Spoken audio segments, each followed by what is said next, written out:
நாம் கேட்பதை எல்லாம் அல்லாஹ் தரக்கூடிய நாள் இந்த நாள். அடியார்களின் மீது கருணையை மழையாக பொழியக்கூடிய நாள் இந்த நாள்.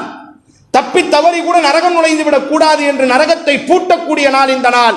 லில்லாஹி உத்தகாவு மினன்னார், நரகத்திலிருந்து அடியார்களை விடுதலை செய்யக்கூடிய நாள் இந்த நாள்.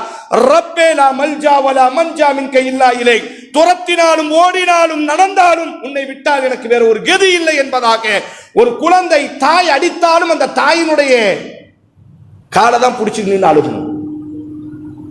அது போலத்தான் ரப்பிடத்திலே அழுது மன்றாடி எனக்கு ஒதுங்குவதற்கு இடமில்லை, ஓடுவதற்கு இடமில்லை, எப்படியும் உன்னை சந்தித்தே ஆக வேண்டும், அதனால் இந்த ரமதானில் என்னை நீ மன்னிப்பாயாக என்று நாம் செய்த பாவங்களை நினைத்து ரமதான் விடைபெறுவதற்கு முன்பாக பெருநாளினுடைய திடலில் புத்தாடை அணிகிறோமோ இல்லையோ, நறுமணம் தடவுகிறோமோ இல்லையோ, ஒன்று இருக்க வேண்டும், நம்முடைய பாவங்கள். ரமதான் என்றாலே, ரமத் என்றாலே கரித்தல் என்ற அர்த்தம். இதற்கு பாவங்களை கரிப்பது. ரமதான் நம்மை விட்டு விடைபெறும் பொழுது நம்முடைய பாவங்கள் முழுமையாக கரித்திருக்க வேண்டும். அதற்கு